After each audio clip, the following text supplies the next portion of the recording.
nous sommes en train de parler de l'adoration. L'adoration qui est un mot que nous trouvons dans le monde religieux, nous trouvons au niveau de l'église, au niveau des mosquées, au niveau aussi des synagogues, au niveau des temples et au niveau de beaucoup de systèmes. On nous parle de l'adoration. Et donc, c'est un mot qui n'est pas étranger aux oreilles de bon nombre d'entre nous. Mais seulement, le contenu de ce mot semble différer et aussi l'objet et les sujets qui pratiquent cet exercice sont en quelquefois en désaccord avec même les éléments sources sur lesquels ils sont censés reposer leurs convictions.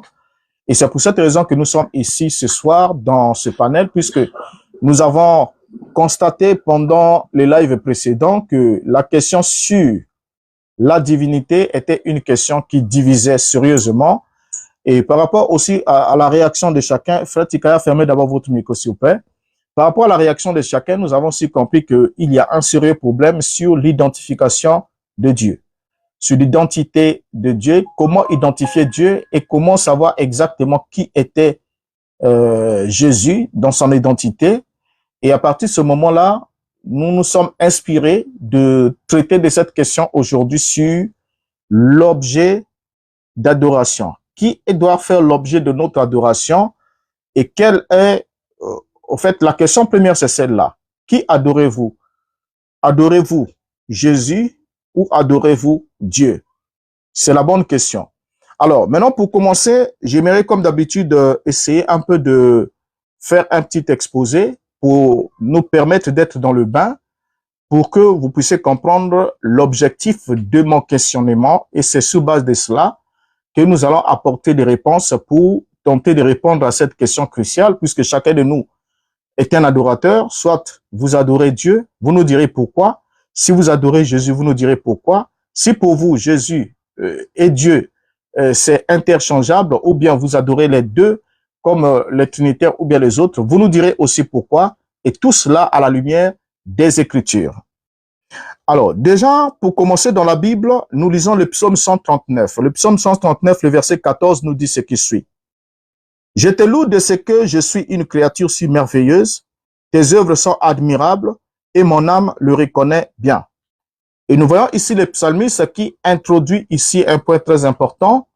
Il est en train d'adresser une louange à une entité. Et il dit, « Je te loue de ce que je suis une créature si merveilleuse. » Donc, celui qui écrit ici se présente comme étant une créature. Or, le terme créature désigne un être vivant, ou encore un être vivant qui a été créé par Dieu, ou qui a été suscité par une force divine. En d'autres termes, pour qu'il y ait une créature, il faut qu'il y ait effectivement un créateur. Parce que c'est le créateur qui amène à l'existence la créature qui est le produit de la création.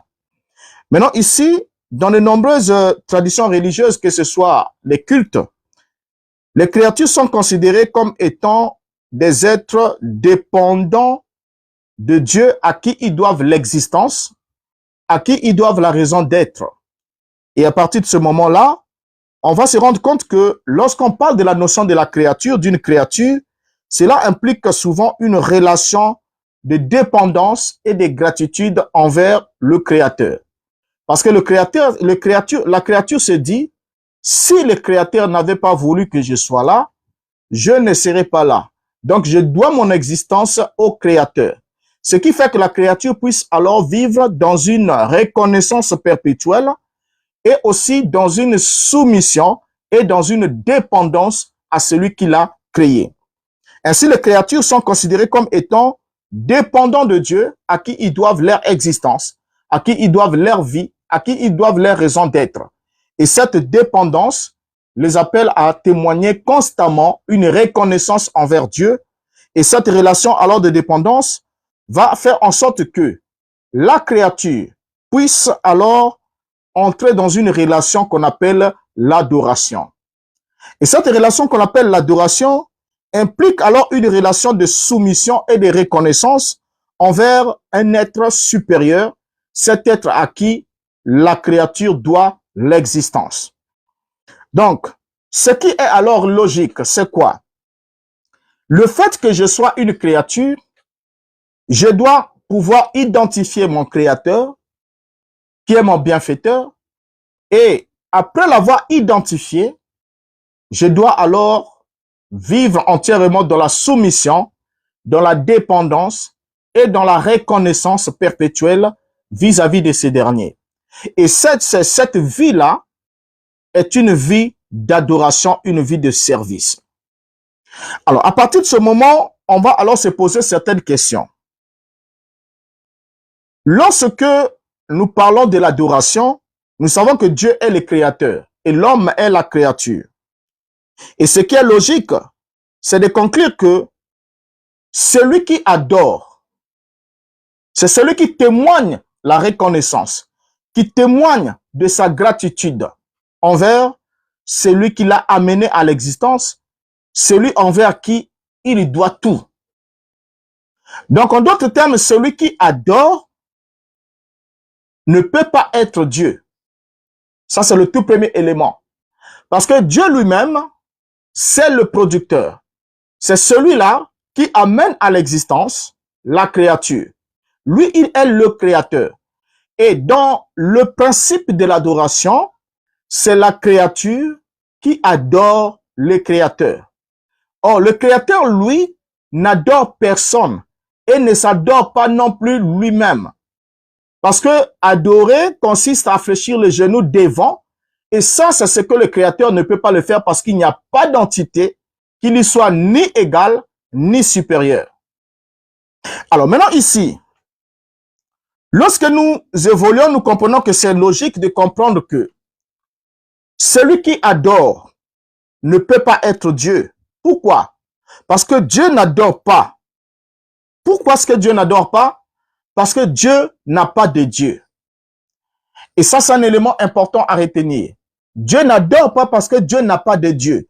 Dieu n'est pas le produit d'une entité afin qu'il témoigne de reconnaissance perpétuelle envers cette entité-là et qu'il lui rende un culte, qu'il lui rende les hommages, qu'il lui rende tout le reste. Dieu n'a pas une entité pareille. Voilà pourquoi Dieu lui-même n'adore pas. Est-ce qu'on peut tapoter, liker s'il vous plaît? Dieu lui-même n'adore pas. Alors, le fait que Dieu n'adore pas fait alors en sorte que Dieu soit celui qui fasse objet de l'adoration de la part de ses créatures. Ce qui sous-entend que l'adoration est un acte qui témoigne de la reconnaissance, de la soumission, de l'admiration excessive, de la gratitude de la créature envers son créateur. Or, Dieu, lui, de son côté, ne peut pas adorer. Ça, c'est d'abord le point que nous devons souligner. Dieu, lui, n'adore pas. Pourquoi? Parce que l'adoration implique une certaine forme de dépendance et une certaine forme de reconnaissance, ce qui est vraiment incompatible avec la nature de Dieu. Dieu ne peut dépendre de personne. Dieu ne peut se soumettre à personne. Dieu ne peut s'incliner devant la volonté de personne. Dieu ne peut pas dépendre.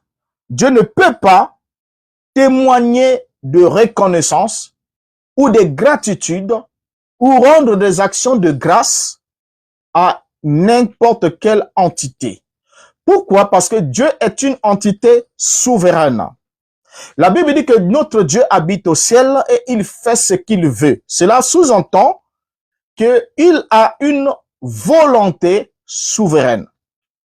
Le souverain, c'est celui qui n'a pas besoin de demander conseil pour prendre une décision et qui, une fois prend une décision, n'a pas besoin de conseil de quelqu'un pour le détourner de ses objectifs. Ça veut dire, c'est quelqu'un qui ne s'incline pas devant une autre volonté.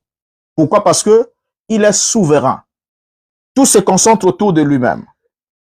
Alors, donc déjà ici, lorsqu'on parle de l'adoration, on comprend déjà que l'adoration implique une relation de dépendance.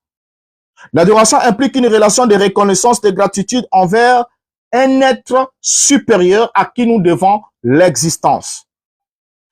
Et Dieu lui-même étant que le créateur de toutes choses, n'ayant ni d'égal à lui, n'ayant ni de supérieur à lui, il est alors absolument impossible que nous puissions concevoir que Dieu pourrait adorer quelqu'un ou adorer quelque chose.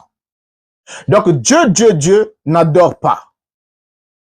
Alors, lorsque nous sommes en face d'une entité qui adore une autre entité, nous allons alors arriver à la conclusion comme quoi celui qui adore n'est pas Dieu. Parce qu'il adore Dieu. Et ça ne devait pas être trop difficile pour que nous comprenions. Parce que ça, on n'a pas besoin qu'on nous explique ça de long en large. Parce que Dieu, lui, n'adore pas. J'ai trouvé des gens qui disent non, rien n'est impossible à Dieu. Dieu peut tout faire. Non. Il y a un principe de logique. Le trône de Dieu est bâti, construit sur l'équité. Donc, Dieu n'est pas celui qui fait les mises en scène. Il n'est pas un clone. Il est Dieu, il est juste, il est saint, il est logique. Donc, si dans le principe, c'est la créature qui adore le créateur, alors tout celui qui adore une entité nous envoie alors un message que celui que j'adore là est mon créateur, je lui dois mon existence, je lui dois ma raison d'être, je vais lui témoigner ma soumission, ma reconnaissance, je lui suis redevable en tout. En ce moment-là, nous comprenons que celui qui adore n'est pas Dieu. Parce que Dieu, lui, n'adore pas. Dieu est objet d'adoration de tout homme. Mais l'homme, lui, est le sujet d'adoration de Dieu. L'homme adore Dieu. Dieu n'adore pas un homme. Dieu n'adore pas Dieu parce que Dieu n'a pas de Dieu. Et je crois que nous sommes d'accord d'abord sur ce point. Et ceux qui sont même en bas, si vous êtes d'accord, vous pouvez le dire en commentaire, en un mot. Nous évoluons et ensuite, nous allons ouvrir le micro pour pouvoir échanger. Alors, nous notons d'abord cet élément-là. Alors, à partir de cet élément, ça nous permet d'identifier qui est Dieu par rapport à l'acte d'adoration. Lorsque nous rentrons dans les Écritures, nous voyons au tout début de l'évangile selon Matthieu, le chapitre 4, le verset 9, nous lisons que Satan est venu tenter Yeshua. Il est venu le tenter pour l'amener à l'adorer lui, Satan. Et la Bible nous dit, Matthieu chapitre 4, le verset 9, et lui dit, je te donnerai toutes ces choses si tu te prosternes et m'adores. Remarquez déjà ensemble avec moi que dans ce verset, il y a un élément, ça va sûrement ressortir pendant qu'on va développer lors des échanges. Il y a deux verbes qui sont utilisés là. Satan dit à Yeshua, je te donne toute la gloire de ce royaume et toutes ces richesses-là parce qu'ils m'ont été données. Je fais ce que je veux. Je te les donne si tu te prosternes et tu m'adores. Tapotez s'il vous plaît, sécurisez les lives. Tapotez au maximum et partagez. Il dit, je te les donne si tu te prosternes. Or, le mot ici traduit par prosterne en grec, c'est le mot pipto. Il est important parce qu'on va retrouver ce problème-là dans certains versets qui seront produits ici tout à l'heure. Et le mot adorer ici, c'est prokisneo. Les deux mots sont mis ensemble. Satan dit à Yeshua, je te le donne si tu te prosternes. Tu te prosternes et m'adores. Donc, Satan demande deux choses. Il demande d'abord la prosternation et ensuite il demande l'adoration. Or, lorsque Satan demande cela à Yeshua, Satan connaît qui est Dieu. Satan sait que Dieu ne peut pas adorer. On ne peut même pas lui proposer d'adorer. C'est même pas possible. Satan le sait. Vous voyez? Alors, il propose l'adoration. Or, Satan ici demande la prosternation et demande l'adoration. Il demande les deux choses. De pipto en grec et prokisneo. C'est ce que Satan demande à Yeshua. Mais lorsque Yeshua lui donne la réponse, Yeshua lui dit, dans le verset 10, Matthieu 4, verset 10, la Bible dit, Jésus lui dit, retire-toi, Satan, car il est écrit, tu adoreras le Seigneur, ton Dieu, et tu le serviras lui seul. Tu adoreras le Seigneur, ton Dieu, et tu le serviras lui seul. Donc ici, Yeshua est en train de dire à Satan, je ne peux pas t'adorer, je ne peux pas me prosterner devant toi et t'adorer, parce que tu n'es pas mon Dieu. Parce qu'il est écrit, tu adoreras le Seigneur, ton Dieu, et tu le serviras lui seul. Yeshua rappelle ça à Satan. Vous voyez, lorsque le Christ se bat contre cette entité, il n'utilise pas la puissance. Pourtant, il en était revêtu. Mais il utilise la parole, l'écriture. Parce que l'écriture a une autorité capable de briser le roc de l'incrédulité, capable de briser les faux enseignements, capable de briser la fausse adoration. Vous allez voir que tout à l'heure, quand l'écriture va se déployer dans son authenticité, cela va réduire l'ennemi au silence. Donc ici, là, Yeshua donne une réponse précise à Satan. Il lui dit, il est écrit, tu adoreras le Seigneur, ton Dieu, et tu le serviras lui seul. Donc, à partir de cette réponse-là, nous comprenons que Yeshua précise à Satan, je ne peux pas t'adorer parce que tu n'es pas mon Dieu. Parce qu'il est écrit, tu adoreras le Seigneur ton Dieu et tu le serviras lui seul. Or, nombreux sont ceux qui se sont embrouillés déjà dans ce passage-là pour dire que lorsque Jésus a dit ça à Satan, Jésus était en train de rappeler à Satan que je suis le Seigneur ton Dieu, c'est toi qui dois m'adorer. Moi, je sais même pas comment il dit ça parce que c'est même très naze d'écouter la suite de ce qu'il raconte autour de ces versets-là. Parce que si c'est dans le sens où vous dites que Jésus avait dit à Satan que c'est au contraire à toi de m'adorer, si c'était ça, Satan serait tombé à genoux et aurait adoré Jésus. Parce que ce serait une parole, rappel de parole d'autorité, cela devait être mis en exécution de gré ou de force. Mais ce n'était pas le cas. Jésus rappelait seulement à Satan que il est écrit. Ce que tu me demandes de faire là, c'est contraire à ce qui est écrit. Tu me dis de me prosterner devant toi et de t'adorer, toi, une créature. Alors que il est écrit que je dois adorer le Créateur. Non, c'est pas possible.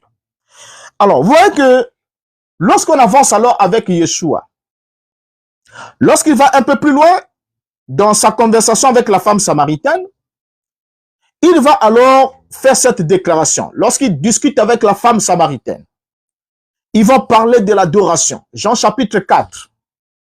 Et parlant de l'adoration, au verset 22, la Bible dit, « Vous adorez ce que vous ne connaissez pas, nous adorons ce que nous connaissons, car le salut vient des Juifs. » Alors ici, là, Yeshua répond à la femme samaritaine. La femme qui lui dit, « Nos pères ont adoré sur cette montagne, mais vous dites que le lieu où il faut adorer est à Jérusalem. » Mais Yeshua lui répond, « Vous adorez, vous les Samaritains, vous adorez ce que vous ne connaissez pas. Nous qui? Moi, Yeshua et les autres Juifs. » Parce que le conflit, c'était sur le lieu d'adoration. Est-ce qu'il faut aller adorer à Jérusalem, comme les Juifs le disent, au temple, ou bien adorer sur la montagne la montagne, comme les pères des Samaritains ont adoré? Et le choix était là, il y avait un conflit sur le lieu d'adoration. Mais Yeshua dit, vous adorez ce que vous ne connaissez pas, nous adorons ce que nous connaissons, car le salut vient des Juifs. Or, lorsque Yeshua dit nous adorons, quand il dit nous adorons, il montre d'abord premièrement que l'entité adorée est distincte de lui. Parce que Yeshua se classe dans le lot des adorateurs. Il se classe au nombre des adorateurs. Donc, il montre ici que l'entité adorable est différente de lui, Yeshua. De sorte que lui-même aussi est un adorateur de Dieu. Donc, Yeshua adore. Alors, le fait déjà qu'il adore devait déjà nous permettre de comprendre que on ne devait pas aller discuter, chercher très loin. Parce que Yeshua est un adorateur. Il se met au nombre des adorateurs. Or, adorer signifie quoi? Signifie témoigner sa reconnaissance, rendre un culte à l'entité à qui vous devez l'existence, à qui vous devez tout, marcher dans l'obéissance et la soumission à sa volonté et vivre une vie de service pour lui, afin de lui témoigner une gratitude perpétuelle, une reconnaissance perpétuelle. Donc ici, là, Jésus dit à la femme samaritaine, nous adorons ce que nous connaissons. Donc, ce qui sous-entend que dans l'adoration, il faut qu'il y ait la connaissance. Donc, il faut qu'il y ait la connaissance de ce qui doit faire l'objet de votre adoration. Donc, si on adore sans avoir la connaissance de ce qui doit faire l'objet de notre adoration, quel que soit le nombre d'années et les expériences que nous avons accumulées, cette adoration est une adoration qui ne nous sera pas comptée, qui ne sera pas mise dans notre compte. C'est-à-dire, c'est une adoration vaine. Alors, lorsque Yeshua parle ici de l'adoration avec la femme samaritaine, Yeshua se présente lui-même comme étant un adorateur. Donc, Yeshua adore. Ainsi, l'adoration de Yeshua envers Elohim, le Père, souligne en même temps une relation de soumission qu'il y avait entre Yeshua et une relation de dépendance qu'il y avait entre Yeshua et le Père. Voilà pourquoi dans Jean chapitre 5, donc après le chapitre 4, Yeshua va dire, le Fils ne fait rien de lui-même, il ne fait que ce qu'il voit faire au Père. Et ça, c'est très important. Il dit, le Fils ne peut rien faire de lui-même. Ne peut rien. Donc, il n'en a pas la possibilité. Il n'en a pas la capacité. Ne peut rien faire de lui-même. Il ne fait que ce qu'il va faire au Père. Donc, c'est le Père qui lui montre. Il dit que le Père lui montre tout ce qu'il fait. Et il lui montrera encore des choses encore plus grandes. Et c'est ce que le Père lui montre que le Fils reproduit. Donc, si le Père ne lui montre pas ce qu'il doit faire, alors, il est absolument incapable de faire quoi que ce soit par lui-même. Alors, donc maintenant ici, on comprend que Yeshua reconnaissait l'autorité et la souveraineté de Dieu en ce qui le concerne. Et voilà pourquoi lui-même était au nombre des adorateurs. Or, nombreux sont ceux qui disent, écoutez, il faisait des mises en scène parce que il faisait des mises en scène, c'est-à-dire il s'adorait lui-même. J'ai même trouvé des gens dire non, il s'adorait lui-même. C'est comme quelqu'un peut se monologuer, donc il peut parler à lui-même. Hein? C'est-à-dire il peut parler à lui-même, il peut s'adresser des prières à lui-même, il peut s'adorer lui-même, il peut. Donc, en fait, c'est compliqué. C'est très compliqué. Donc, il fait la médiation en lui-même, donc tout ça là. Donc, le fait seulement pour eux de lire qu'il y a une distinction entre Yeshua et Elohim, ça pose tout un problème. Alors, il faut faire toutes les déductions possibles pour pouvoir changer même, c'est-à-dire aller au-delà même du raisonnement logique. Et on met ça sous le sceau de la prétendue révélation. Et ça, c'est la révélation. Donc, ça veut dire que c'est un champ large où chacun peut imaginer toutes les âneries possibles et les attribuer à Dieu. Il dit c'est révélation. Mais seulement, les révélations ne sont jamais identiques. La révélation qu'on a donnée à André n'est pas la même qu'on donne à Jacques, c'est pas la même qu'on donne à Gustave, c'est pas la même qu'on donne à Jean-Marie, c'est pas la même qu'on donne, je sais pas, à Bernard. Donc, c'est toute une confusion autour d'une même thématique. Mais chacun de se dit qu'il est révélé, alors que ce n'est pas une révélation, mais ce sont des déductions juste qui viennent pour les aider à apaiser leurs consciences qui sont déjà égarées loin des Écritures. Alors, maintenant, lorsqu'on évolue, on voit que Yeshua se place au nombre des adorateurs, non seulement ça, mais au verset 23 de Jean chapitre 4, il va dire, « Mais l'heure vient, et elle est déjà venue, où les vrais adorateurs adoreront le Père en esprit et en vérité, car ce sont là les adorateurs que le Père demande. » Ici, là, Yeshua ne parle pas, ne dit pas qu'il n'y aura pas l'adoration, mais il précise, il dit que l'heure vient, et elle est déjà venue, où les vrais adorateurs. Et lorsque on donne cette précision en parlant des vrais adorateurs, le vrai est toujours le contraste du faux. Ce qui sous-entend que il y aura aussi des faux adorateurs qui vont adorer en contradiction avec cette disposition évoquée par Yeshua. Voilà pourquoi il dit, les vrais adorateurs adoreront qui? Le Père. Il précise, le Père. Ils vont l'adorer comment? En esprit. Et comment? Et en vérité. Car ce sont là les adorateurs que le Père demande.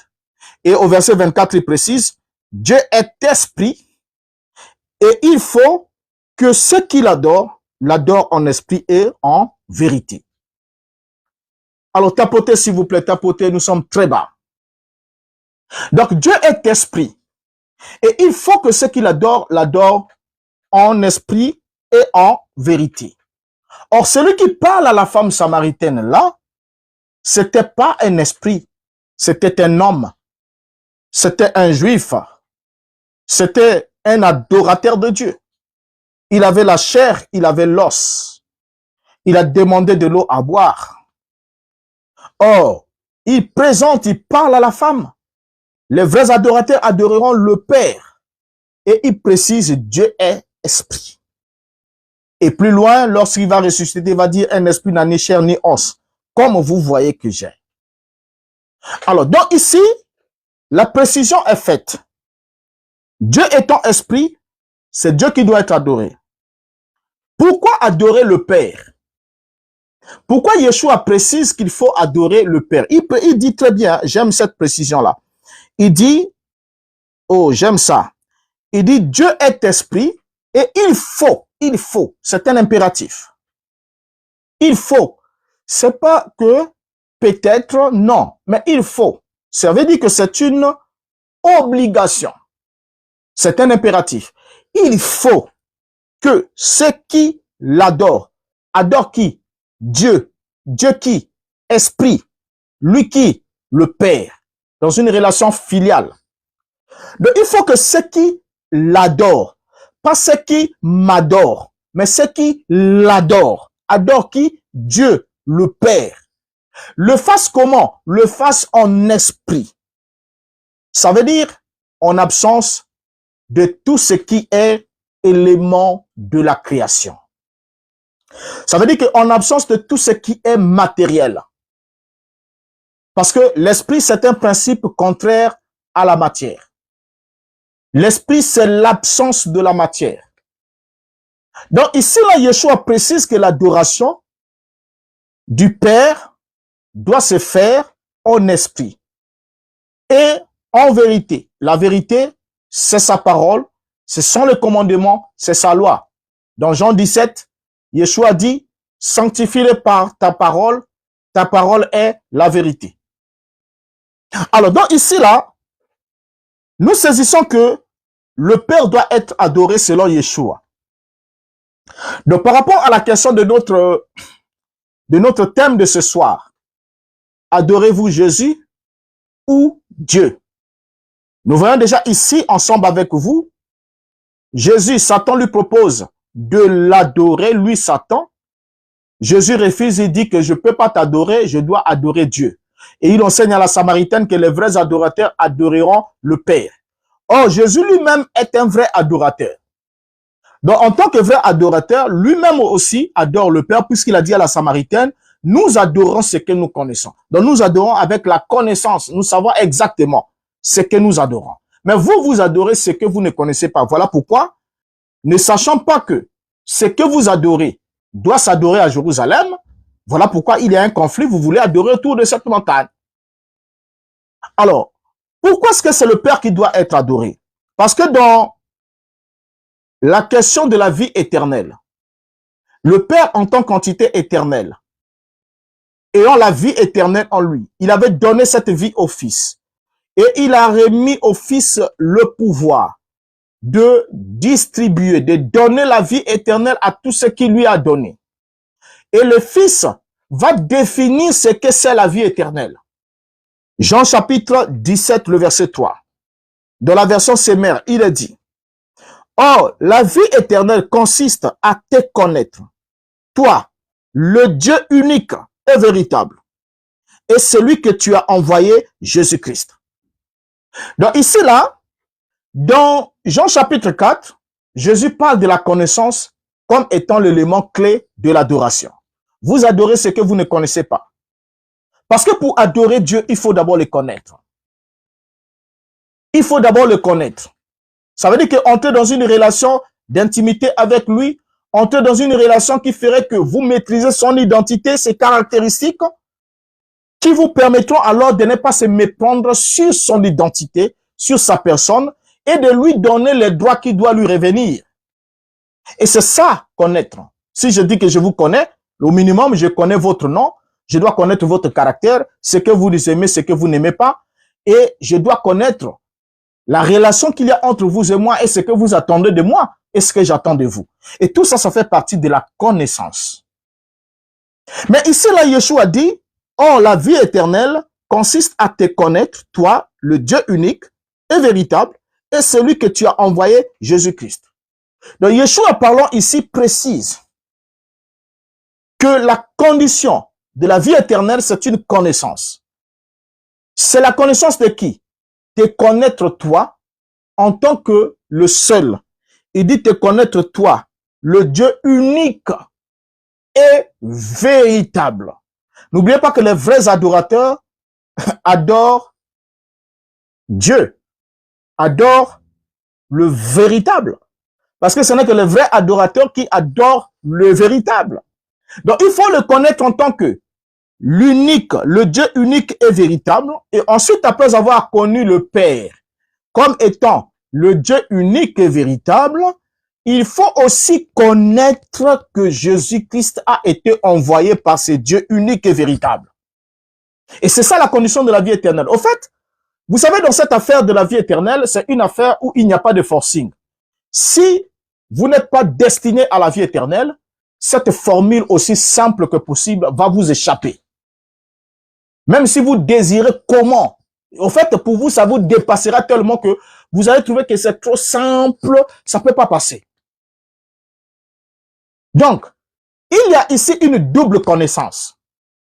Premièrement, connaître le Père comme étant le Dieu unique et véritable, conjonction de coordination, et connaître Jésus-Christ comme étant celui que le Dieu unique et véritable a envoyé. Et c'est là. Voilà pourquoi toujours dans Jean 17, quand il arrive au verset 8, je crois le verset 8 et le verset 20, il parle du fait que je leur ai donné les paroles que tu m'as données et ils les ont reçues et ils ont cru que tu m'as envoyé. Donc c'est très important. Donc si vous avez reçu les paroles que Yeshua a reçues de la part de Dieu, si ces paroles-là habitent en vous, ces paroles-là vous rappelleront que le premier commandement, tu n'auras pas d'autre Dieu devant ma face, et tous les éléments qui s'en suivent. Alors, ayant reçu ces paroles-là, vous allez automatiquement, la conséquence immédiate, c'est que Yeshua a dit, ils ont reçu ces paroles que je leur ai données de ta part, et ils ont cru que tu m'as envoyé. C'est la conséquence. Donc, lorsque quelqu'un n'arrive pas à croire que Yeshua a été envoyé par Elohim, c'est une preuve évidente que, un, la personne n'a pas la vie éternelle, puisque cela démontre que la personne ne connaît pas le Père comme étant le Dieu unique et véritable. Et de deux, la personne n'a pas reçu les paroles de la vie éternelle pour pouvoir reconnaître que Yeshua a été envoyé de Dieu. Alors, ainsi, les vrais adorateurs adoreront le seul vrai Dieu, soit le Dieu unique et véritable qui a envoyé Jésus-Christ. Voyez? Alors maintenant ici, par rapport à la question que nous nous sommes posée, dans notre sujet, adorez-vous Jésus ou Dieu? La réponse, la bonne, vous la connaissez déjà. Parce que Jésus lui-même adorait Dieu. Et Dieu n'adore pas, parce que Dieu n'a pas de Dieu. Dieu ne se soumet à personne. Dieu ne se prosterne devant personne. Dieu ne fléchit ses genoux devant personne. Dieu ne témoigne de gratitude devant personne. Parce qu'il est un être souverain. Donc, on peut alors dans ce cas pas prétendre qu'on a la vie éternelle, alors que on adore Jésus en lieu et place de Dieu unique et véritable. C'est clair. Parce que la vie éternelle, Jésus dit quoi? Jean chapitre 5, verset 24. Celui qui entend mes paroles et qui croit à celui qui m'a envoyé à la vie éternelle, il ne vient point en jugement, mais il est passé de la mort à la vie. Il entend mes paroles et croit à celui qui m'a envoyé. Donc, dans la formule de la vie éternelle, il y a la foi en celui qui a envoyé Yeshua. Donc, il y a le terme envoyé qui est là. Donc, du coup, quand on arrive dans Jean 17, cette formule, c'est une équation indiscutable. C'est l'unique formule de la vie éternelle. Il n'y a pas une autre. Celle-là, c'est le socle. Donc, lorsque Jean 17, 3 vous dépasse et que vous n'êtes pas assis sur cette formule-là, alors votre équation ne va jamais donner la solution appropriée. Ainsi, on ne peut pas prétendre avoir la vie éternelle alors qu'on adore Jésus en lieu et place de Dieu. C'est clair, je sais que c'est fort, mais c'est la vérité. Donc, lorsque vous adorez Jésus en lieu et place d'adorer celui que Jésus adorait, vous faites preuve du manque de la vie éternelle. Vous allez me dire rapidement, mais les mages ont adoré. Les mages ont adoré. Premièrement, les mages, quand ils sont arrivés à Jérusalem, ils n'étaient pas des juifs venus d'Orient. Ça veut dire que c'était des idolâtres. De deux, ils ont suivi les signes. Et de trois, ils ont dit, nous sommes venus pour le rendre hommage. Parce qu'ils n'ont pas parlé de l'adoration devant la classe religieuse juive. Et les pharisiens et tout ce monde ne les laisseraient pas passer. Ils les auraient lapidés. Ils les auraient tués. Parce que quand vous venez devant les pharisiens en Israël, là où Hérode règne avec cette classe-là, dit que nous voulons aller adorer un enfant qui est né, on va vous massacrer. Donc, on ne peut que rendre hommage à un roi. Quand un roi naissait, on venait le rendre hommage. Lorsque l'héritier d'un trône naissait, les gens venaient le rendre hommage. Mais ils ne viendraient pas lui rendre un culte. Culte d'adoration, non. Donc, les mages, c'est d'abord des païens, premièrement. Ils sont allés pour le rendre hommage. Vous pouvez m'être adoré comme vous voulez.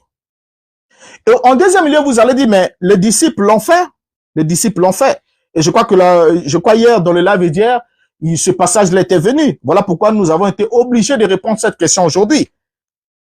Vous allez dire dans Luc chapitre 24, le verset 52, la Bible dit, lorsque les disciples sont venus rencontrer Yeshua pendant son ascension, la Bible dit, pour eux, après l'avoir adoré, ils retournèrent à Jérusalem avec une grande joie.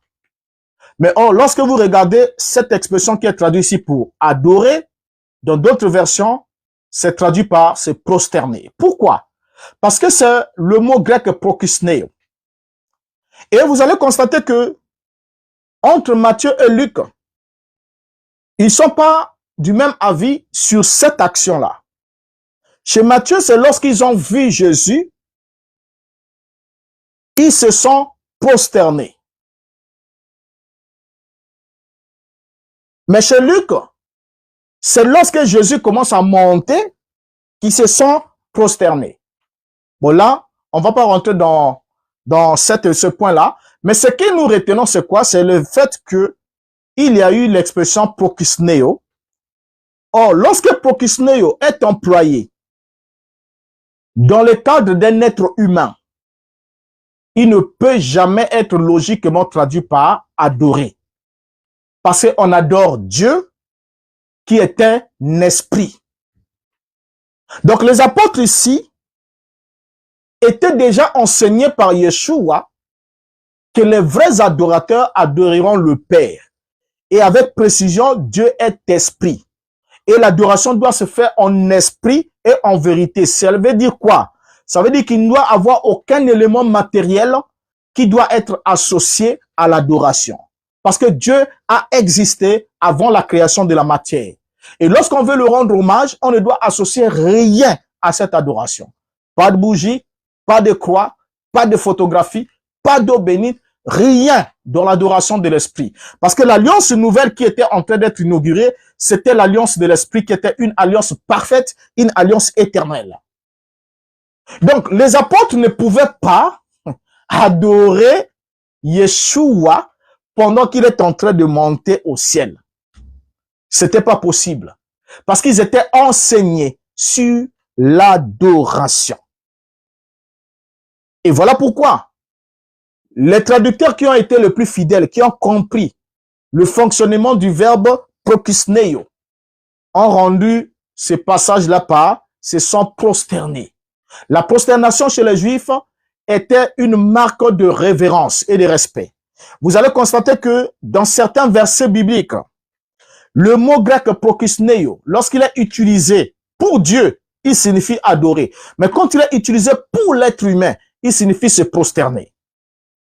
Et voilà pourquoi qu'on les traduise uniquement pour adorer, c'est quand ils sont accompagnés, il est accompagné de pipto.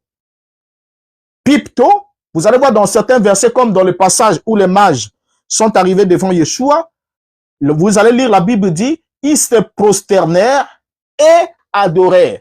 Ce prosternaire-là, le premier prosternaire est rendu par pipto, qui montre l'action de se prosterner, de se mettre à terre. Et ensuite, l'adoration qui vient. Or, pour certains, ils disent, écoutez, prokisneo veut dire adorer, comme la Bible dit, les apôtres, quand ils ont vu Jésus, ils se sont prokisneo. Donc, ça veut dire qu'ils l'ont adoré, il n'y a rien à faire. Donc, si Jésus n'était pas Dieu, ils n'auraient pas accepté l'adoration. Il leur aurait dit, ne m'adorez pas. Faux. Pourquoi? Parce que quand on arrive dans l'Apocalypse, chapitre 3, Yeshua utilise la même expression qui est utilisée, attribuée à Yeshua.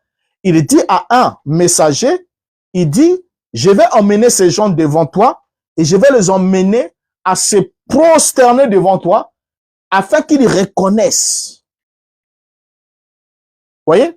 Mais lorsque vous voulez traduire, mais là-bas, quand vous allez lire dans l'Apocalypse là-bas, personne, même le traducteur qui traduit ici, personne n'a été honnête pour aller traduire là-bas aussi par adorer. C'est comme si Jésus était en train de dire à ces messagers-là que, voilà, j'emmènerai ces faux juifs-là, ces faux apôtres-là, à se prosterner devant toi, c'est-à-dire à t'adorer, pour qu'ils reconnaissent que je t'ai aimé. Pourquoi ils n'ont pas traduit ça par adorer? C'est ce qu'on appelle de la malhonnêteté intellectuelle. Mais il y a combien de gens qui aiment s'accrocher à ce genre de détails-là, à ne pas comprendre que lorsque prokisneo est utilisé pour un être humain, cela ne peut jamais signifier adorer. Tapotez s'il vous plaît. Tapotez, nous sommes très bas. En tout cas, élargissez l'audience, tapotez, partagez. Bientôt, nous allons entrer dans l'échange. Merci de tapoter, s'il vous plaît. Merci. Alors, donc, vous voyez que lorsqu'on parle des mages, on parle des disciples, On se rend d'abord compte d'une chose. Au sujet des disciples, il faut qu'on dise quelque chose parce que il faut que ça s'enlève dans un esprit. Lorsque les disciples ont posé l'acte qu'ils ont posé devant Yeshua,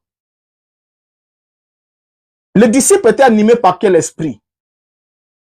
Passons-nous que cela soit dit, ils n'avaient pas encore le Saint-Esprit. Le Saint-Esprit devait le recevoir le jour de la Pentecôte. Ils n'avaient pas encore le Saint-Esprit. Donc, ils étaient animés par un autre esprit. Ils étaient animés par le même esprit qui les avait poussés un jour à demander à Yeshua s'il voulait qu'il demande que le feu tombe du ciel pour détruire ce village-là parce qu'il ne les avait pas accueillis. Yeshua leur dit, arrêtez, ne le faites pas, le Fils de l'homme n'est pas venu pour perdre de vie, mais il est venu pour que le monde soit sauvé. Vous ne savez pas par quel esprit vous êtes animés. Luc chapitre 9, le verset 55. La Bible dit, Jésus se tourna vers eux et les réprimanda, disant, vous ne savez de quel esprit vous êtes animés. Donc, les disciples étaient animés par un esprit.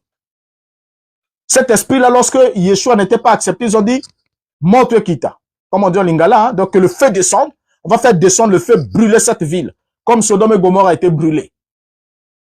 Ils pouvaient bien le faire et invoquer que le feu descende parce qu'ils connaissaient déjà la formule. Mais seulement, Yeshua les réprimande. Donc c'était une blâme sévère. Et il leur signifie, vous ne savez de quel esprit vous êtes animés. Ils n'étaient pas animés du Saint-Esprit. Donc lorsqu'ils viennent se prosterner devant Yeshua, ils ne sont pas animés du Saint-Esprit. C'est quand le Saint-Esprit devait venir, qui devait les conduire dans toute la vérité. Et c'est effectivement après la Pentecôte que commença la vraie adoration. C'est après la Pentecôte que commença la vraie adoration. Pourquoi? Parce que Dieu étant esprit, Dieu exigeait une adoration en esprit et en vérité. Les apôtres étaient déjà sanctifiés par la vérité, mais ils n'avaient pas l'esprit. L'esprit n'était pas encore donné parce que Jésus n'était pas encore glorifié. Donc, il fallait associer à tout prix l'esprit pour que l'esprit les conduise dans toute la vérité.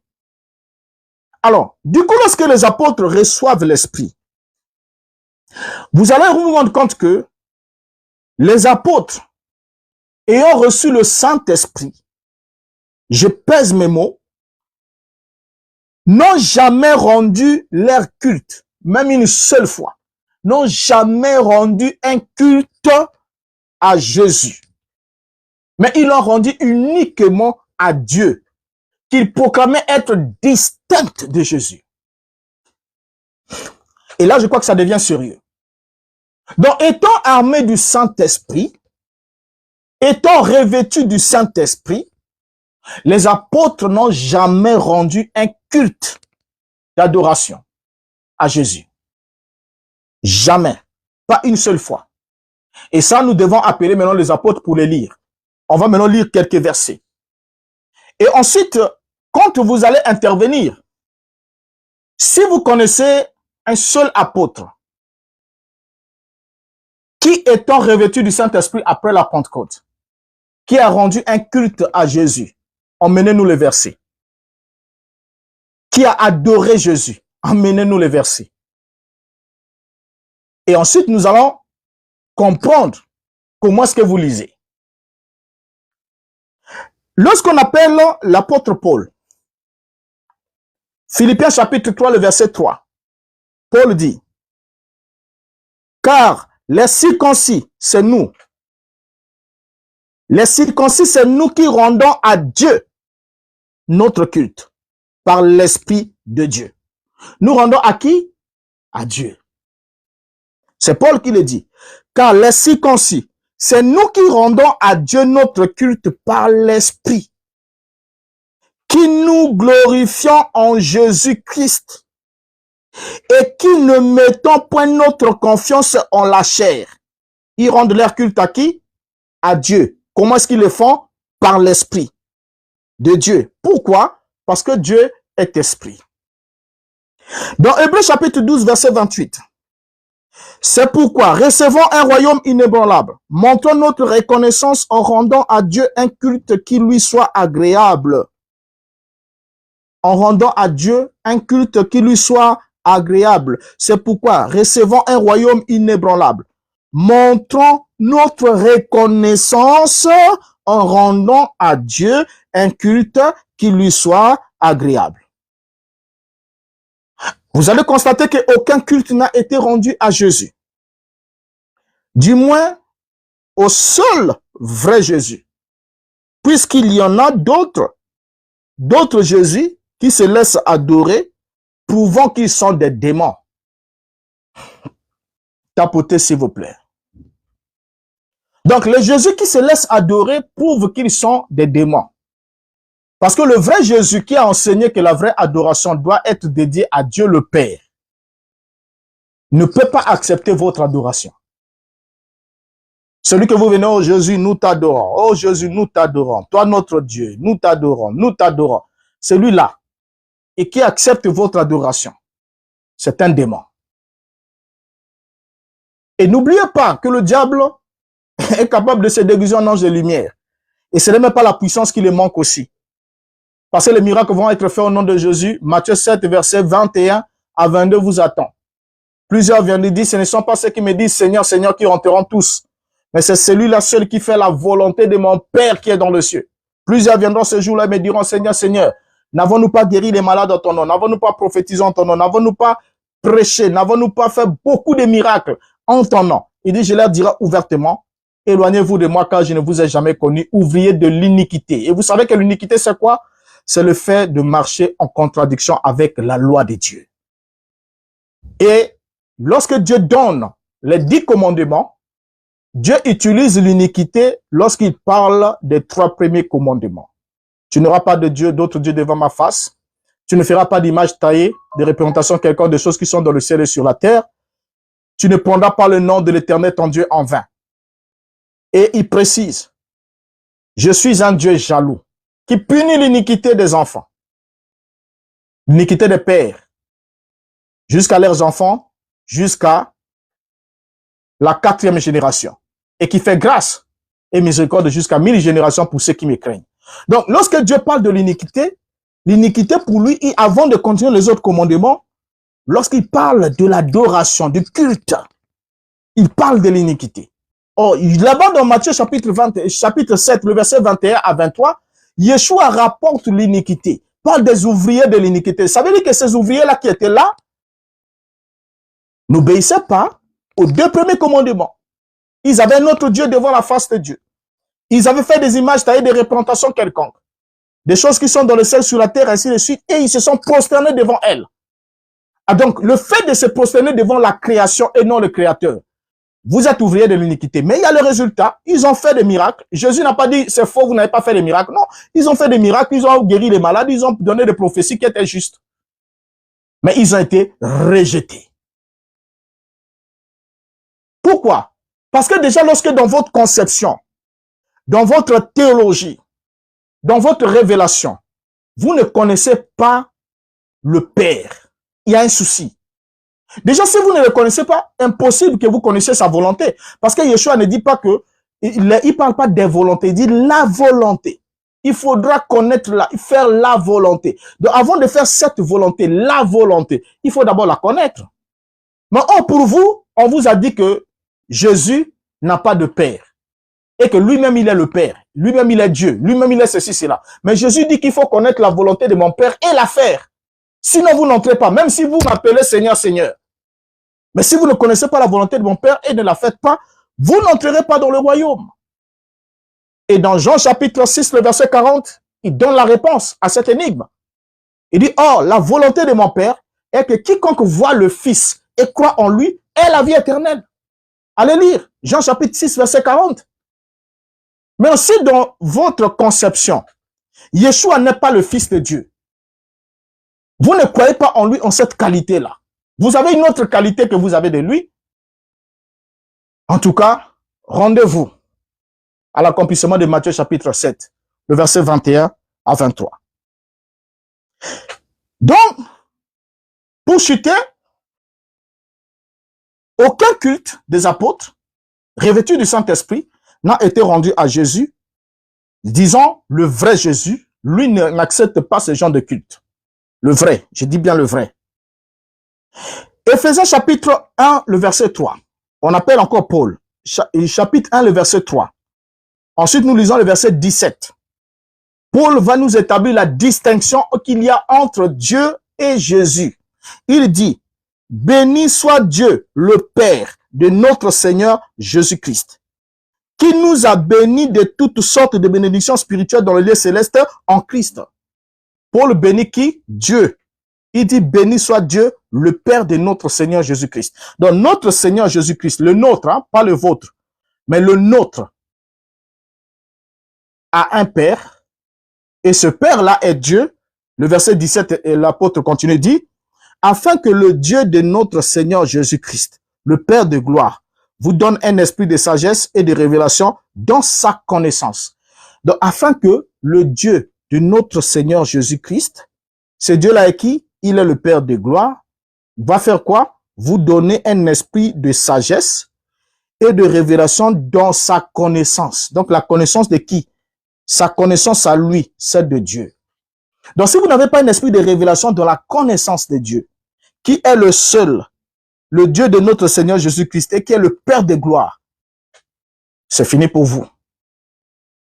C'est pour cela que lorsqu'il descend toujours dans Éphésiens, après avoir introduit la distinction qu'il y a entre Dieu le Père, qui est aussi Dieu du Seigneur Jésus-Christ, il dit dans Éphésiens 3, verset 14, à cause de cela, je fléchis les genoux devant le Père. C'est Paul. Je fléchis les genoux devant le Père. Il ne dit pas je fléchis les genoux devant Jésus-Christ. Parce que là, il y a une différence, on va en parler dans les échanges. Je sais que le verset là va venir. Il y a une différence entre que tous genoux fléchissent au nom d'eux, c'est-à-dire sous l'autorité ou la recommandation d'eux, et fléchir les genoux devant. C'est deux choses différentes. Donc ici, Paul dit, à cause de cela, je fléchis les genoux devant le Père. Notons bien, Paul n'a jamais confondu le Père à Jésus. Jamais. Jamais. Il reconnaissait que Jésus était subordonné à Dieu et que Dieu était le Père du Seigneur Jésus-Christ. Voilà pourquoi dans 1 Corinthiens chapitre 11, le verset 3, il dit, je veux cependant que vous sachiez que Christ est le chef de tout homme, que l'homme est le chef de la femme et que Dieu est le chef de Christ. Et quand il va au chapitre 14, verset 24 de 1 Corinthiens, il parle, il dit, mais si tous prophétisent et qu'il survient quelque non-croyant ou un homme du peuple, il est convaincu par tous, il est jugé par tous. Le secret de son cœur sont dévoilés, de telle sorte que, tombant sur sa face, il adorera Dieu et publiera que Dieu est réellement au milieu de vous. Donc, cet homme-là qui a vu la réalisation, qui a vu l'exploit de l'esprit agissant par une prophétie organisée, il va faire quoi? Tomber sur sa face et adorer qui? Adorer Dieu. Paul, qui parle ici, savait bien faire la distinction entre Dieu et Jésus. Voyez? Il dit tombera sur sa face et adorera Dieu. Mais non. Lorsqu'il arrive au chapitre 15, toujours 1 Corinthiens chapitre 15, verset 24, il dit, ensuite il viendra la fin, quand il remettra le royaume à celui qui est Dieu et Père, après avoir détruit toute domination, toute autorité et toute puissance. Alors, vous allez dire, certainement, on dit, non, lorsque Yeshua était sur la terre, il n'était pas Dieu quand il était sur la terre, mais lorsqu'il a quitté la terre, il est reparti au ciel. Et là-bas, il est devenu Dieu, il est redevenu Dieu, parce que sur la terre, c'est le Fils, parce qu'on entend beaucoup de ces gymnastiques-là, hein, que le Fils, ça veut dire c'est Dieu qui se revêt un corps de chair, marchant sur la terre, et une fois qu'il retourne au ciel, il n'est plus fils de Dieu, il redevient Dieu, donc là-bas, il n'a plus de Dieu. Mais quand il était sur la terre, il vivait comme si il était dépendant de Dieu comme tous les autres hommes, pour donner un exemple, un modèle. Mensonge. Pourquoi? Parce que quand on arrive avec Christ au ciel, dans le livre d'Apocalypse, même au ciel, Yeshua HaMashiach a toujours un Dieu. Et lorsque Paul écrit l'épître aux Philippiens, Jésus est déjà au ciel. Lorsque Paul dit, il y a, c'est au temps présent, maintenant que je vous parle. Lorsqu'il dit, Dieu est le chef de Christ. Il ne dit pas Dieu était le chef de Christ. Dieu est. Ça veut dire au temps présent. Christ est le chef de tout homme. L'homme est le chef de la femme, de sa femme à lui. Donc c'est au présent. C'est pendant qu'il écrit là que l'action est en train de se dérouler. Donc aussi longtemps que nous lisons cette action au présent, ce verset-là dit Dieu est le chef de Christ. Donc ça peut jamais passer autrement que dans la tête de quelqu'un qui croit réellement l'évangile prêché par les apôtres, de dire non, non, non, non, Dieu n'est pas le chef de Christ, mais Christ est lui-même Dieu. C'est compliqué. En ce moment-là, nous vous comprenons. Lorsqu'on arrive au ciel, Apocalypse chapitre 3, le verset 2, la Bible dit, c'est Jésus qui parle là, il dit, il est dans son état glorifié, comme vous le savez très bien. Il est déjà au ciel. Jésus parle, il dit, sois vigilant et affermis le reste qui est prêt à mourir, car je n'ai pas trouvé tes œuvres parfaites devant mon Dieu. Il n'a pas dit, je n'ai pas trouvé tes œuvres parfaites devant moi. Non. Je n'ai pas trouvé tes œuvres parfaites devant mon Dieu. Donc même au ciel, Jésus a toujours un Dieu. Toujours. Et le chapitre 12, le chapitre 3, le verset 12, la Bible ajoute, c'est toujours Jésus qui parle. Il dit, celui qui vaincra, je ferai de lui une colonne dans le temple de mon Dieu et il n'en sortira plus. J'écrirai sur lui le nom de mon Dieu et le nom de la ville de mon Dieu, de la nouvelle Jérusalem qui descend du ciel d'auprès de mon Dieu et mon nom nouveau. Voyez? Ainsi, seul le vrai adorateur adore le seul vrai Dieu qui est le Père du Seigneur Jésus-Christ. Et les autres adorateurs là, ils ont un autre qualificatif. Parce que le vrai ne peut pas adorer le Père qui est le Dieu du Seigneur Jésus-Christ. Et que les autres qui adorent ce qu'ils adorent là, puissent être aussi des vrais. C'est faux. Déjà, quand on va dans l'Apocalypse, on chute. Le chapitre 19, le verset 10. Qu'est-ce que la Bible nous dit? Lorsque Jean, rempli du Saint-Esprit, ravi par l'Esprit, dans la révélation, voit l'excellence des révélations que lui montrait l'ange, la Bible dit, et je tombais à ses pieds pour l'adorer. Mais il me dit, garde-toi de le faire. Je suis ton compagnon de service et celui de tes frères qui ont le témoignage de Jésus. Adore Dieu. Car le témoignage de Jésus est l'esprit de la prophétie. Remarquez bien ici que Jean, dans cette déclaration, l'ange cite Jésus 2 fois. Il dit à Jean, Jean dit, je tombais à ses pieds pour l'adorer, mais il me dit, garde-toi de le faire. L'ange l'arrête. Garde-toi de le faire. Je suis ton compagnon de service et celui de tes frères qui ont le témoignage de Jésus. Il précise le témoignage de Jésus. Point. Ensuite, il lui dit, adore Dieu. Mais pourquoi il n'a pas dit, adore Jésus?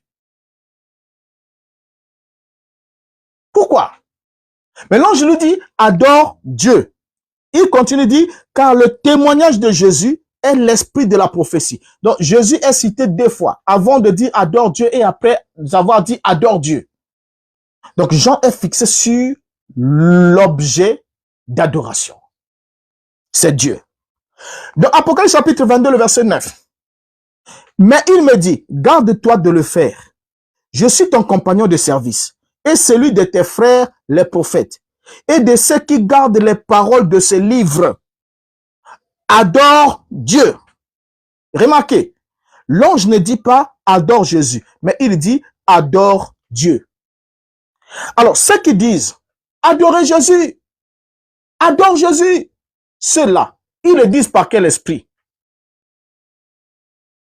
Est-ce qu'ils ont l'esprit de la prophétie? Le même qu'avait l'ange, le même qui avait fait la recommandation à Jean. Ceux qui vous disent adorez Jésus, ils vous le disent par quel esprit?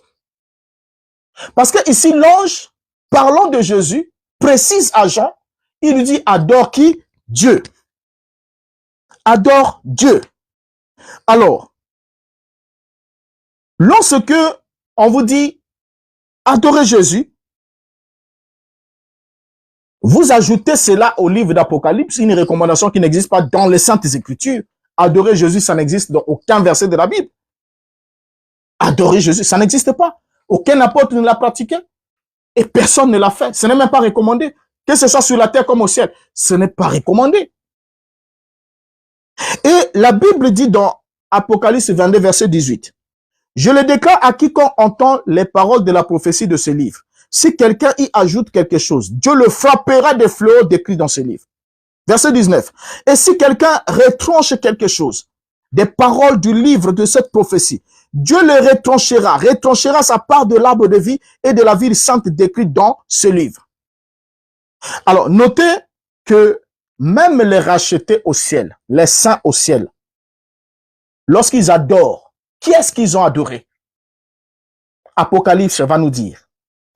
Apocalypse chapitre 19, le verset 1er. La Bible dit, « Après cela, j'entendis dans le ciel comme une voix forte d'une foule nombreuse qui disait, Alléluia! Le salut, la gloire et la puissance sont à notre Dieu. » Remarquez bien. Ils ont dit quoi? Alléluia. Or, Alléluia, c'est un mot hébreu qui signifie louange à Yah. Louange à Yahweh, à Jéhovah. Alléluia.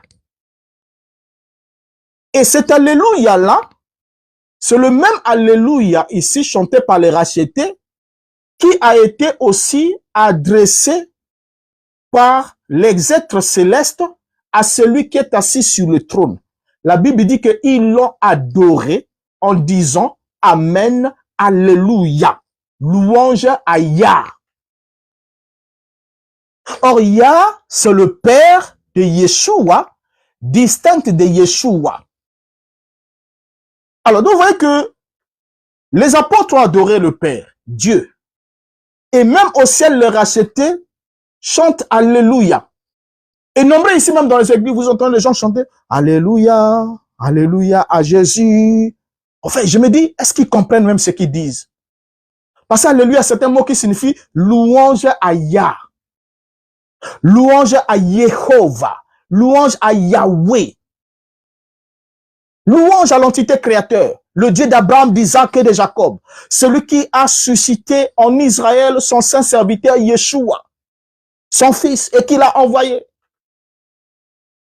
Voyez? Donc déjà, vous voyez que ce soit dans le ciel, sur la terre, et même après les racheter, là c'est une prophétie, hein, nous sommes à Apocalypse chapitre 19, le verset 1er. Là-bas, les racheter, la Bible dit, après cela j'ai entendu dans le ciel comme une voix forte d'une foule nombreuse qui disait quoi? Alléluia. Le salut, la gloire et la puissance sont à notre Dieu. À notre Dieu. Et leur Dieu, c'est Yah. C'est lui à qui ils ont adressé la louange. C'est pas l'agneau, c'est pas Yeshua. Alors donc voilà déjà, ces points nous permettent alors de comprendre si vous avez adoré le Créateur ou bien vous adorez la créature. Et si vous allez tomber dans le piège de Romains chapitre 1, le verset 25, où Paul dit, eux qui ont changé la vérité de Dieu en mensonge et qui ont adoré et servi la créature au lieu du Créateur qui est béni éternellement. Amen. Alors voilà ce que j'avais apporté, ça a été un peu plus long, mais c'était nécessaire puisque nous aurons le live aujourd'hui et nous arrêterons quand il faudra arrêter. Et nous avons aussi le live demain sûrement sur le même sujet puisque demain on ne va plus introduire. On va juste entrer dans le vif des échanges puisque je crois que ça va être saignant et sérieux parce que là, ça va vraiment bouger les lignes, ça va bouger les choses.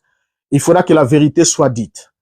Alors, nous ouvrons le micro pour ceux qui sont déjà prêts, qui peuvent monter.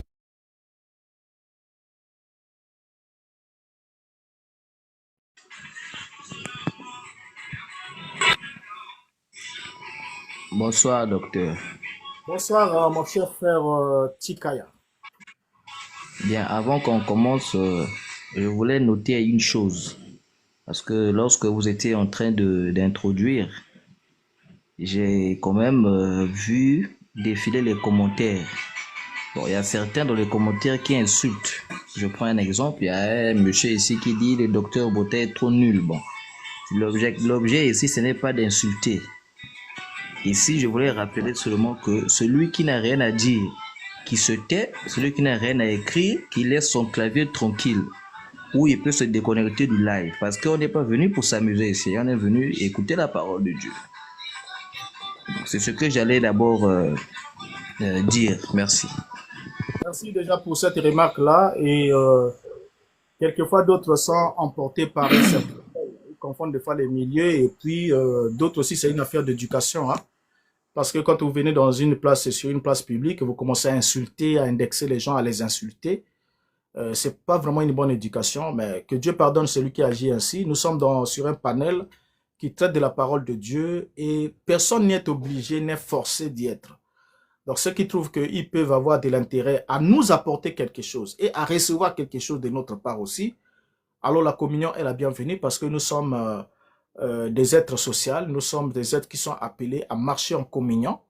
Et c'est pour cette raison que nous nous rencontrons ici pour se partager les expériences sur notre lecture et sur notre pratique du culte. Donc, ce n'est pas nécessaire d'insulter, même si vous n'êtes pas du tout d'avis avec un frère, soyez tolérants et n'insultez pas, apportez votre contre-argument, mais n'insultez pas. Et si vous trouvez que votre argumentaire ou bien votre doctrine a été, semble-t-il, touchée et que vous n'avez pas d'argument pour apporter, priez Dieu, Dieu fera le reste. Ça, c'est ce que nous croyons. Alors, merci beaucoup pour cette remarque-là. Et frère Tikaya, vous avez une contribution à apporter ou bien vous laissez d'abord la main au frère Seth So ou à quelqu'un d'autre qui souhaiterait monter. Bon, moi, je pense que je leur laisse d'abord la parole parce que depuis les confrontations avec certains pasteurs, je suis déjà d'accord avec vous. C'est vrai qu'il y Merci. a quelque chose à apporter, mais je dois d'abord écouter les interventions des autres afin d'apporter aussi quelque chose. Merci. Shalom, shalom à tout le monde. Bonsoir. Shalom, on a d'abord le frère Septième So qui est là. Sept So plutôt. Est-ce que vous avez quelque chose à nous apporter? Bonsoir à tous ceux qui sont montés et les autres qui Merci, sont papa. montés. Merci beaucoup. Bon, j'ai des questions à poser. Oui, allez-y, mon frère. Relative au Première sujet. question. Oui, est-ce que tu as une thèse biblique? Parce que tu as Pardon? dit oui, tu as dit tout à l'heure que, oh là là, tu as dit tout à l'heure que celui qui adore Jésus adore une créature. Donc, il n'adore pas le créateur. Donc, voici ma première question. Tu as un texte dans la Bible, de Genèse jusqu'à Apocalypse, qui dit que Jésus est une créature, mais il est créé. Ma première question. Oui, oui, c'est la première question. C'est une bonne question. On peut retrouver ça. Vous avez une Bible avec vous? Donnez. Colossiens chapitre 1, le verset 15. Colossiens combien? Colossiens chapitre 1, verset 15.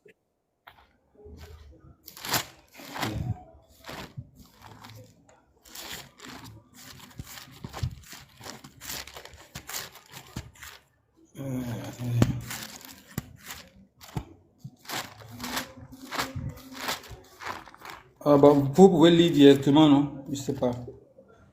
Colossiens, oui, ok. Colossiens 1, verset combien?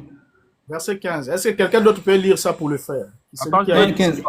Hein? Attends, je vais lire. Attendez, je vais lire. 1, 15. Ok. Attends, je vais lire. 1, 15. Ah, ok. Il est l'image de Dieu invisible, le premier-né de toute la création. De continuer? C'est bon déjà? C'est Qu'est-ce qu'on a? le texte? Oui, le texte dit quoi? Il est l'image de Dieu invisible. Et ensuite, Le premier-né de toute la création. C'est le ok. texte là qui dit qu'il est créé, c'est ça? Premier-né de toute la création signifie quoi? Donc je suis là pour poser des questions de compréhension. Vous avez Oui, mais les déjà questions, expliqué. c'est l'échange, non? Non, je Peut-être viens, que je viens. Je tu n'as viens, jamais papa. vu ce verset-là. Voilà pourquoi je t'ai Non, je dit. viens. Je Oui, viens, docteur, je viens, je viens. Comme il y a plusieurs textes bibliques, on va revenir à ton texte qui est là. On va d'accord. revenir à ton Maintenant, texte. prenez aussi Non, je Apocalypse, viens, en plus, je veux savoir, en plus de ce texte-là, est-ce que tu as un autre texte? Apocalypse chapitre 3, Voilà. verset 4. Merci, merci. Apocalypse 3. Attends, je vais noter ça là d'abord. On va revenir à Colossiens. Attends. Colossiens 1, 15. Ah, ok. Maintenant, Apocalypse combien maintenant? 3, 14. 3, verset 14. Ok. Je crois que ça va être simple. Capoté, s'il vous plaît, partagez. Apocalypse 3, 14. Oui.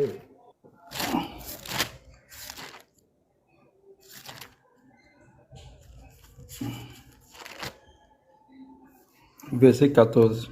Oui. 10,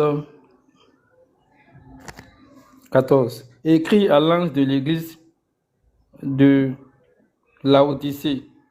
Oui. Voici ce que dit l'Amen, le témoin fidèle et véritable, le commencement de la création de Dieu. Ok. Ok. C'est tous tes textes. Ou bien tu as un autre texte? C'est Non, tous si tes tu textes. veux, je peux t'en donner, on peut passer tout le temps possible. Prenez Non, Proverbe. donne-moi un dernier texte et puis on va commencer maintenant à rentrer dans les textes. D'accord, prenez Proverbe chapitre 8, le verset 22. Attends, hein. Proverbe 8, verset 22. Oui. Attends, mais ça sera le troisième texte et puis on va passer à autre chose. Attendez, je vais lire.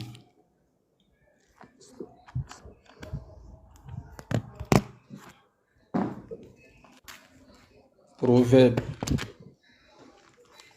Ok. Ecclésiaste.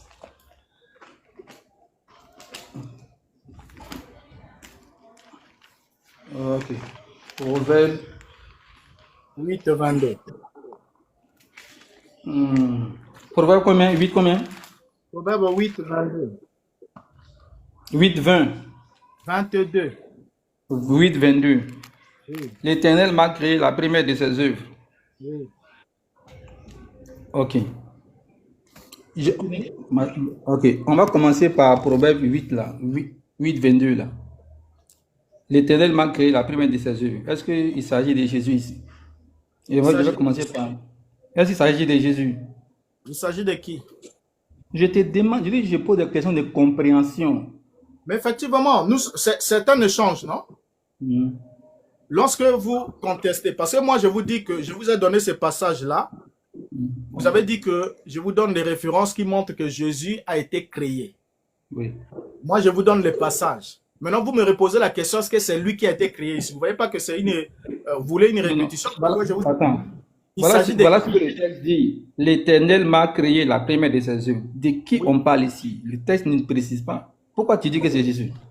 Pourquoi? Ah, d'accord. Le texte ne précise pas. Oui.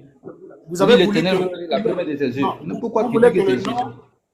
Attendez mon ami, vous voulez que le texte dise Jésus dit l'Éternel m'a créé la première de ses œuvres, c'est ça? Je dis ici, là, le texte ne précise pas de qui on parle, ou c'est lui qui parle. Comment toi Merci. tu sais que c'est Jésus? Merci beaucoup. C'est une bonne question. Comment je sais que c'est lui? Parce que le texte te dit, à Proverbe chapitre 8, à partir du verset 22, ça ne s'arrête pas là, suivant le texte. Après, on va aller voir ce que Jésus dit dans le Nouveau Testament.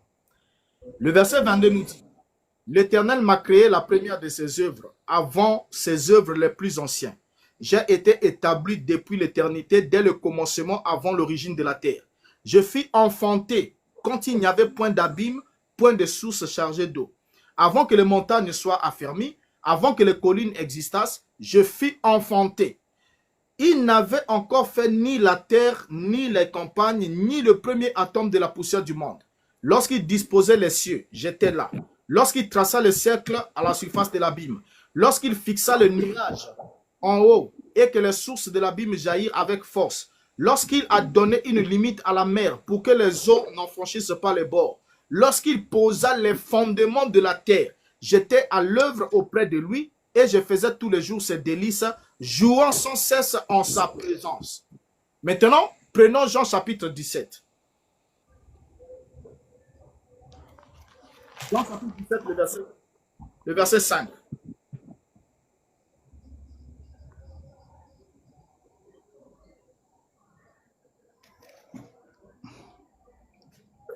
Quelqu'un peut nous aider là? Allez-y, je vous écoute. Allez-y.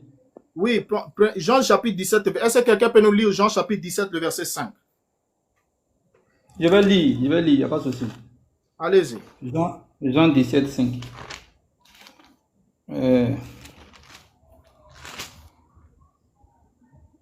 Jean 17, 5. Et maintenant, toi, Père, glorifie-moi auprès de toi-même, de la gloire que j'avais auprès de toi avant que le monde fût. Oui.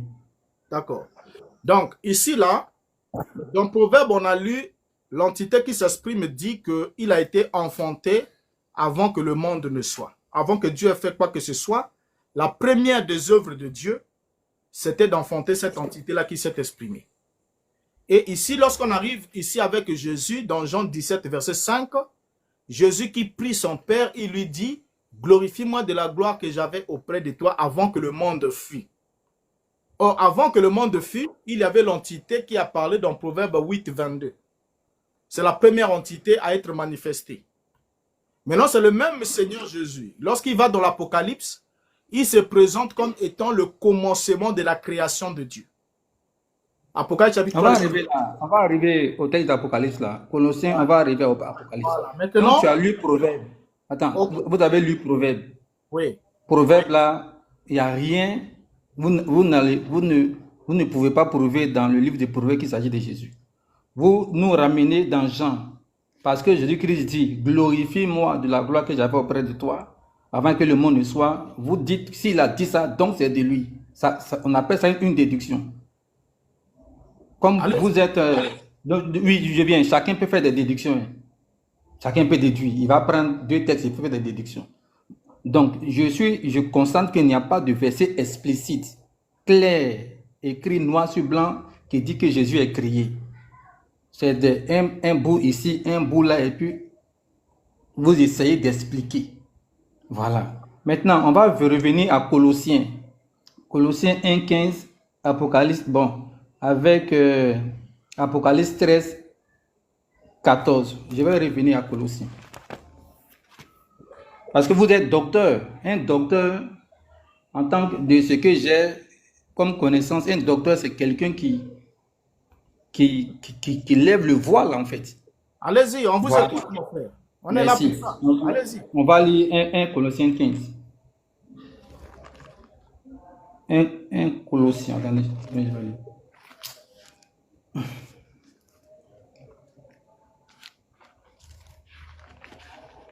Bon, ne vous fatiguez pas, on est en train d'échanger. C'est juste pour avoir un peu de lumière et de connaissances. Voilà. Ok. 1 Colossiens 1,15. Je vais lire. Il est l'image du Dieu invisible, le premier-né de toute la création. Maintenant, docteur, premier-né de toute la création, là, ça veut dire quoi? Ça veut dire qu'il est créé. Comme vous êtes docteur, je sais que vous avez de la connaissance, hein? Oui. L'expression premier-né renvoie à quoi dans la Bible? Mon cher ami, mon cher frère. Oui, oui. Je crois que pour être le plus sérieux possible, tu as demandé qu'on te donne le verset biblique qui montre que Jésus est une créature. N'est-ce pas? On t'a donné le verset biblique.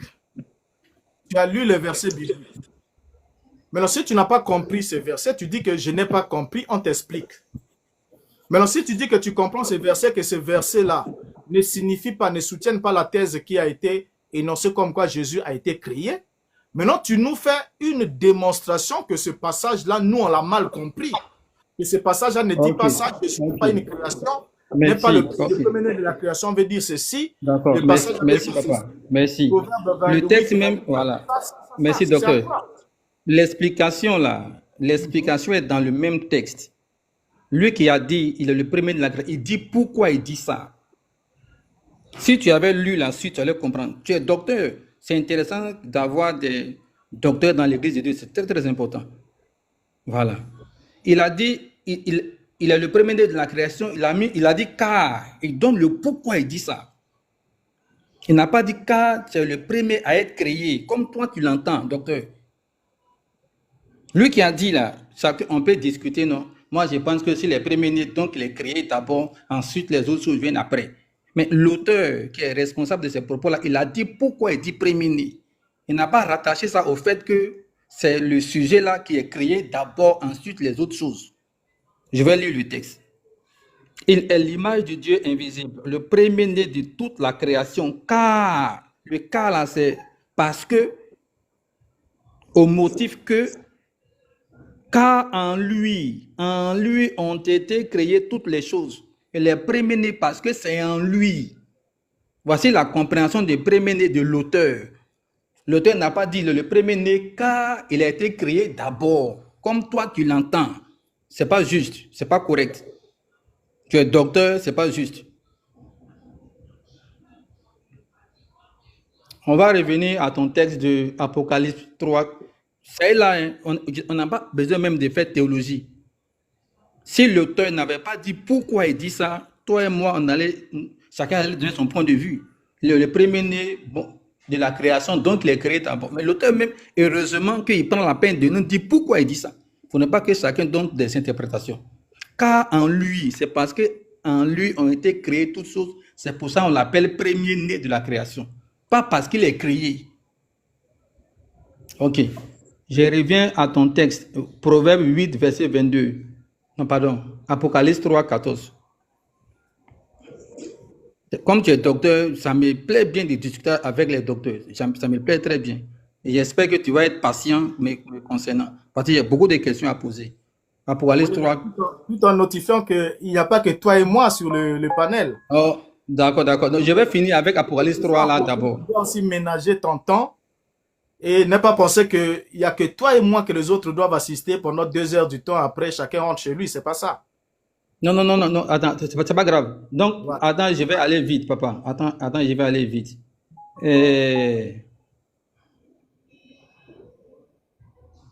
Maintenant, tu as dit encore quelque chose. Ça, c'est par rapport à la création. Hein. Les textes que tu as montrés là, en réalité, ça ne dit pas qu'il est créé. Proverbe ou bien Colossiens, non. Tu as dit encore que Jésus distingue, Jésus dit qu'il est distinct de son Père. Dans ta prédication, tu as dit ça. Maintenant, je vais être pratique.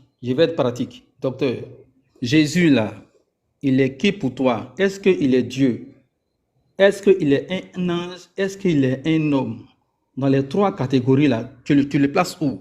Je veux être précis en fait. Je veux savoir quelle est ta position sur lui. Tu le mets où? Mon cher frère, nous t'avons accordé, je crois, le micro pour que tu puisses démontrer que Jésus n'est pas le premier-né de la création. Et tu as voulu nous expliquer les 3 versets pour montrer que cela n'avait aucune relation avec Jésus. En réfutant le Proverbe chapitre 8, verset 22, en nous disant que il n'y a pas de précision qu'il s'agit de Jésus là-bas. Jusqu'ici, tu nous as pas dit de qui il s'agit. Parce que selon toi, le fait qu'on n'ait pas fait mention du nom de Jésus dans ce texte-là, on ne peut pas faire une déduction. Je suis d'accord avec toi. C'est comme lorsque tu me diras tout à l'heure que dans Deutéronome chapitre 18, le verset 15 à 22, Moïse promet qu'il y aura un prophète qui viendra comme lui. Et lorsque Pierre prêche le jour de la Pentecôte, attendez mon frère, quand Pierre prêche le jour de la Pentecôte dans Actes chapitre 3, il dit que Jésus est l'accomplissement de la promesse qui a été faite par Moïse, comme quoi le Seigneur suscitera un prophète parmi son peuple. Mais donc, lorsqu'on va voir la promesse de Deutéronome, le nom de Jésus ne figure pas.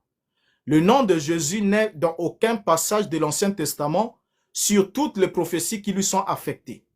Donc, ce qui sous-entend, selon ta logique, qu'aucun passage de l'Ancien Testament n'annonçait quoi que ce soit sur Jésus. On boucle la parenthèse. Ça, c'est ton point de vue. Alors, le deuxième élément, c'est lequel? Quand Jésus dit « Glorifie-moi de la gloire que j'avais auprès de toi avant que le monde fût ». Et pour toi, tu admets que Jésus était avec Dieu et il avait une gloire auprès de Dieu avant que le monde fût. Maintenant, ce que tu dois nous expliquer, c'est de nous expliquer comment Jésus est rentré en existence. Donc, d'éternité en éternité, il y avait des entités. il y avait le Père et il y avait le Fils qui était à côté du Père de façon glorieuse, de façon éternelle. Ce qui sous-entend, selon toujours ton point de vue, Jésus n'a jamais eu un commencement d'existence. Ça veut dire qu'il a toujours existé avec Dieu. Donc, on a deux entités qui ont toujours existé de façon éternelle. Si les deux n'ont pas existé de façon éternelle, cela sous-entend qu'il doit y avoir un qui a existé avant l'autre d'éternité en éternité et à un certain moment, il a produit l'autre. Il a appelé l'autre à l'existence. Quel que soit le nom que tu peux donner à ça. Maintenant, quand on arrive dans le passage de 1 Colossiens chapitre 15 que tu as lu, tu oublies que le passage commence. Il est l'image du Dieu invisible. On montre d'abord qu'il est l'image du Dieu invisible. Et ensuite, il y a une conjonction, le premier-né de toute la création. Dans le texte ici grec, il a dit, le premier à être enfanté de toute la création. Et dans même le texte, au niveau du latin, il est parlé de primogenitus. Donc, il avait la primogéniture, le premier à être engendré. Donc, il avait la primogéniture comme Ruben, on avait la primogéniture. Mais ici, il est précisé qu'il est le premier-né de toute la création. Et tu as voulu nous expliquer que le premier-né de toute la création signifie simplement que Dieu a créé toutes choses par lui. Voilà pourquoi il est le premier-né de toute la création. Ce n'est pas ce que le texte dit. Il y a d'autres éléments qui sont cités un peu plus haut. Maintenant, quand on va dans Apocalypse chapitre 3, le verset 14, là-bas, c'est Jésus lui-même qui parle. Il dit, voici ce que dit le commencement de la création de Dieu. En grec, le arché.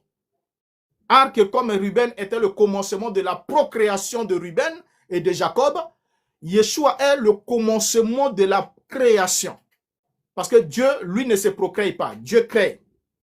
Mais c'est les hommes qui se procréent. Maintenant, jusqu'ici, tu ne nous as pas apporté des éléments évidents pour démontrer que Yeshua n'est pas celui qui est concerné par ces écritures-là. Et que